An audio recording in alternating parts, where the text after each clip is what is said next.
Baik, di sini saya akan menjelaskan mengenai jenis serangan yang pertama, yaitu cross-site scripting atau XSS. Jadi, apa itu cross-site scripting? Jadi, cross-site scripting atau XSS adalah kerentanan keamanan pada aplikasi web yang memungkinkan penyerang menyisipkan kode berbahaya yang biasanya bisa berupa JavaScript ke dalam halaman web. Nah, ketika korban tersebut membuka halaman tersebut, kode yang disisipkan akan dijalankan oleh browser korban seolah-olah berasal dari website yang terpercaya.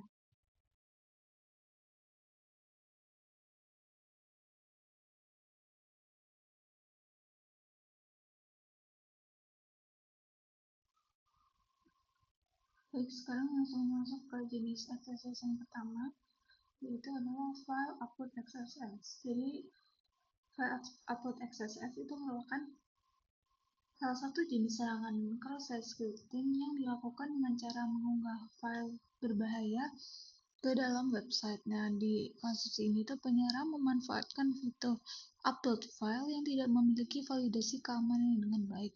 File yang diunggah ke dalam website biasanya berupa file HTML yang berisi kode JavaScript berbahaya. Nah, sehingga ketika file tersebut dibuka oleh pengguna lain atau dijalankan melalui browser, maka script yang ada di file tersebut juga akan ikut dieksekusi, sehingga penyerang bisa menjalankan kode JavaScript pada browser korban seperti menampilkan pop-up, mencuri cookie, mengambil session pengguna, atau melakukan tindakan lain tanpa sepengetahuan korban. Jadi untuk langkah penyerangan dari file upload XSS ini adalah kita bisa menyisipkan text script berupa misalnya alert cookie gitu ya ke dalam suatu file HTML. Nah, di sini saya sudah membuat kodenya gitu, file yang bernama simulasi xss.html di mana di dalamnya terdapat text script alert document.cookie. Nah, dari file tersebut langsung masuk ke Groovy bagian upload, lalu pilih file tersebut dan klik upload. Nah, setelah itu maka akan muncul bahwa file berhasil diupload dan muncul URL di mana kita bisa mengakses file yang sudah diupload tersebut dan muncullah pop-up berupa cookie. Tuh. Dan muncul juga untuk ID dari Groovy tersebut. Hasil tersebut dapat diketahui bahwa file HTML yang diunggah berhasil dijalankan oleh browser tanpa adanya validasi keamanan. Sehingga ketika file dibuka melalui URL tadi, muncullah pop-up yang menampilkan isi dari dokumen.cookie yang menandakan bahwa script berhasil dieksekusi pada domain Google Groovy. Hal ini membuktikan bahwa aplikasi rentan dengan serangan file upload XSS karena file yang diunggah tidak dibatasi jenis maupun isi script yang ada di dalamnya. Sehingga mitigasi dari file upload XSS ini adalah bisa dilakukan dengan mencegah memisahkan file upload pengguna ke domain atau subdomain yang berbeda dari aplikasi utama. Contohnya, file pengguna tidak disimpan pada domain utama website, melainkan pada subdomain khusus seperti user.domain.com. Dengan cara ini, apabila penyerang mengunggah file HTML yang berisi script berbahaya, script tersebut tidak akan dapat mengakses cookie session maupun data penting dari aplikasi utama karena berada pada domain yang berbeda. Selain itu, aplikasi juga sebaiknya melakukan validasi terhadap jenis file yang diunggah dan membatasi file yang mengandung script berbahaya agar tidak dapat dijalankan secara langsung oleh browser. Selanjutnya masuk ke bagian restricted XSS. Jadi apa itu restricted XSS? Itu merupakan jenis serangan XSS yang terjadi ketika input dari pengguna langsung ditampilkan kembali oleh aplikasi web tanpa adanya validasi yang aman. Nah, pada serangan ini, payload tidak disimpan di server, melainkan dikirim melalui URL atau parameter request dan langsung dieksekusi oleh browser dari pengguna tersebut. Untuk selanjutnya, langsung masuk ke bagian penyerangan reflected XSS. Di sini kita bisa memasukkan salah satu dari URL untuk melakukan penyerangan. Langsung masuk aja ke bagian browser, lalu masukkan URL tersebut dan muncullah pop-up alert 1. Hal ini menunjukkan bahwa payload JavaScript yang dimasukkan melalui URL berhasil dijalankan oleh browser. Nah, ketika URL dibuka melalui browser, muncullah pop-up alert 1 yang sudah dimasukkan melalui TypeScript yang menandakan bahwa script berhasil dieksekusi. Hal ini membuktikan bahwa aplikasi web rentan terhadap serangan reflected XSS karena input langsung ditambahkan kembali tanpa proses escaping yang aman.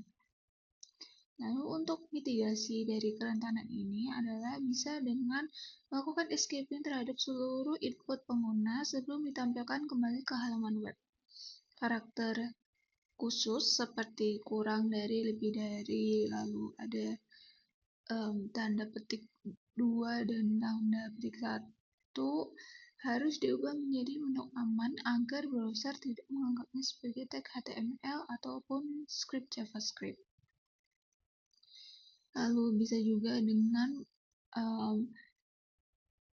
menerapkan sistem auto escaping pada seluruh HTML. Dengan ini seluruh output pengguna akan otomatis diamankan tanpa harus melakukan sanitasi secara manual pada setiap bagian kode.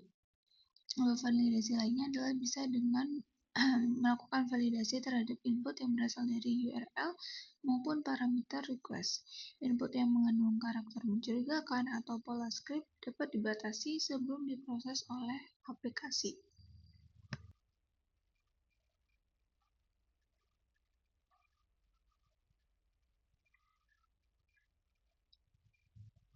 Baik, untuk selanjutnya yang masuk ke bagian serangan selanjutnya yaitu stored XSS.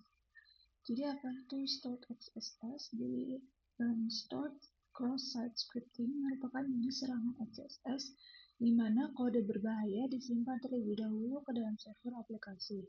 Kemudian akan dijalankan ketika halaman tersebut dibuka oleh pengguna lain. Pada Google Gruyer, serangan ini dilakukan melalui fitur snippet yang memungkinkan pengguna untuk menyimpan teks atau kode tertentu ke dalam aplikasi. Nah, berbeda nih dengan reflected XSS yang hanya aktif melalui URL tertentu.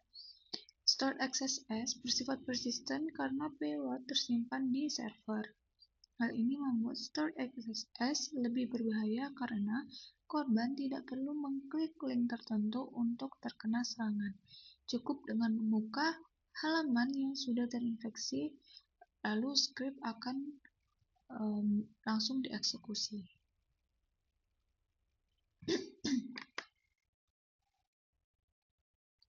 Lalu ini ada beberapa cara gitu ya, cara penulisan untuk memasukkan script alert ke dalam aplikasi atau web tersebut. Nah, yang pertama itu bisa dengan script biasa.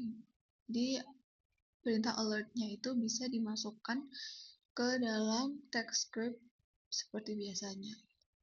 Nah, ini langsung masuk ke Google Gruyer-nya, lalu masuk ke bagian halaman new snippet. Nah, di sini kita langsung menambahkan snippet alert 1 yang dengan menggunakan text script.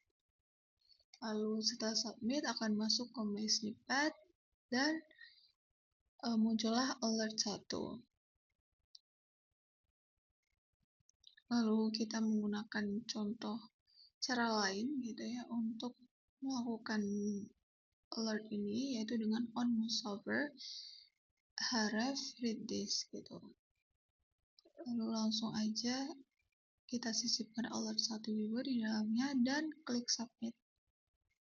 Maka akan masuk ke halaman My Snippet dan ketika mouse-nya berada di atas read this, maka akan langsung muncul halaman pop-up ya yang berisikan alert 1. Nah, untuk cara yang selanjutnya itu bisa dengan P, melalui tag P yang isinya juga ada tag script-nya alert 1 gitu.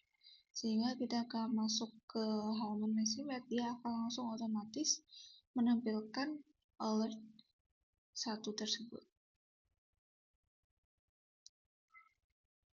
Selanjutnya untuk proses mitigasi dari stored accesses ini sendiri adalah bisa dilakukan dengan sanitasi HTML dengan benar sebelum data ditampilkan kembali ke pengguna gitu. Jadi kalau di Google Guir ini proses sanitasi bisa dilakukan menggunakan fungsi sanitize tag.